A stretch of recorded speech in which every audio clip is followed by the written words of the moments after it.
Aku, Smart ASN, dan instansiku.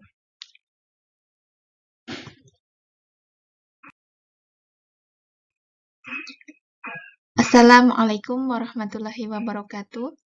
Perkenalkan, saya Rini Nur Rahmah, jabatan sebagai ahli pertama penyuluh pertanian di Dinas Pertanian Kabupaten Tapin.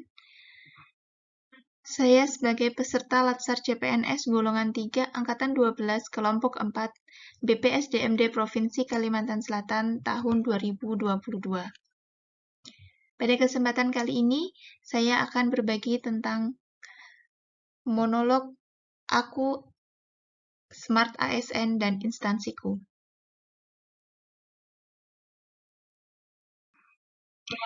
Kita akan membahas beberapa topik, di antaranya adalah profil instansi, visi misi, tugas, layanan yang diberikan, standar layanan, dan keterkaitan tugas dengan tujuan instansi.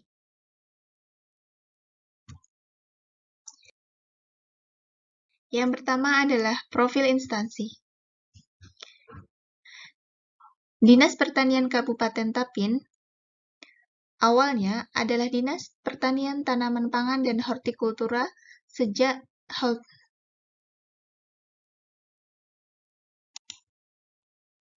dikeluarkannya Peraturan Daerah Kabupaten Tapin Nomor 9 Tahun 2016 tentang pembentukan dan susunan perangkat daerah Kabupaten Tapin tanggal 3 Oktober 2016 yang diundangkan dalam Lembaran Daerah Kabupaten Tapin tahun 2016 Nomor 9, kemudian berganti nama menjadi Dinas Pertanian Kabupaten Tapin. Dinas Pertanian Kabupaten Tapin berlokasi di Jalan Jenderal Sudirman, nomor 12, Rantau Kiwa, Kecamatan Tapin Utara, Kabupaten Tapin, Kalimantan Selatan.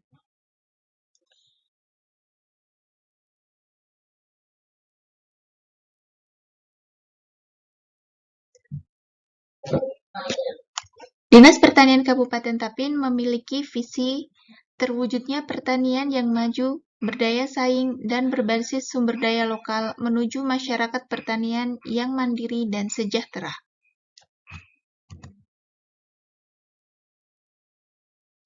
Untuk misinya, yang pertama adalah mengembangkan sumber daya pertanian. Dinas Pertanian berwawasan agribisnis. Yang kedua, meningkatkan perekonomian pertanian yang bertumpu pada pengembangan infrastruktur pertanian di pedesaan. Yang ketiga, meningkatkan daya saing dan nilai tambah tanaman pangan dan hortikultura segar maupun olahan. Keempat, meningkatkan kualitas sumber daya manusia pertanian yang berorientasi ilmu pengetahuan dan teknologi iptek pertanian. Misinya, yang kelima, menilai nilai organisasi meliputi nilai yang melekat pada misi organisasi. Dinas Pertanian Kabupaten Tapin memiliki struktur organisasi yang paling tinggi adalah Kepala Dinas, kemudian memiliki 6 bidang, yaitu bidang peralatan dan sarana, bidang tanaman pangan, bidang hortikultura, bidang perkebunan, bidang peternakan dan kesehatan hewan, dan yang terakhir, bidang penyuluh pertanian.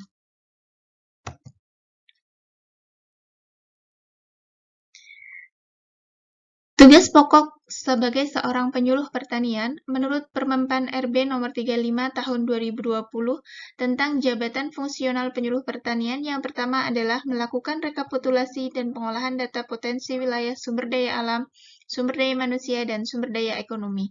Yang kedua, melakukan kegiatan penyuluhan pertanian sesuai kebutuhan masing-masing subsektor. Yang ketiga, melakukan diseminasi informasi pertanian, baik teknis, sosial, dan ekonomi sesuai kebutuhan.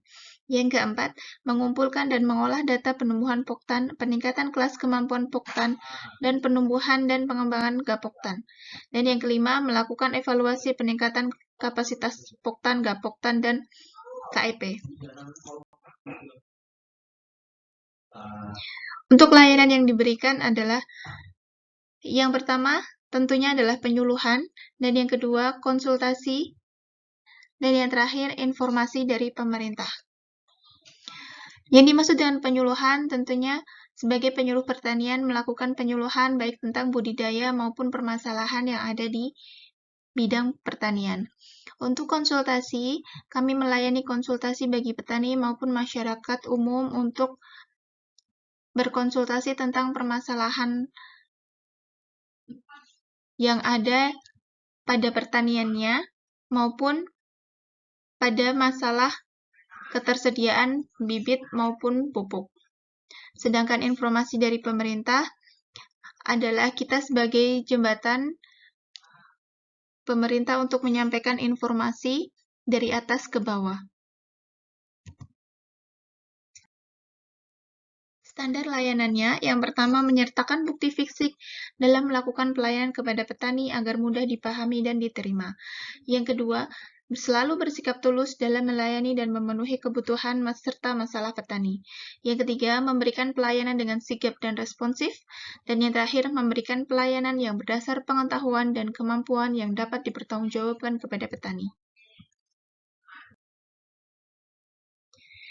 Kaitan tugas dengan tujuan instansi, tentunya tugas pokok yang dilakukan berjalan seiringan dengan tujuan instansi, yang mana untuk penyelenggaraan penyuluhan pertanian di tingkat kecamatan akan menjadikan pelaku utama dan pelaku usaha yang tangguh, serta mandiri dari segi ekonomi dan pengetahuannya. Sekian yang dapat saya sampaikan, kurang lebihnya saya mohon maaf. Wassalamualaikum warahmatullahi wabarakatuh.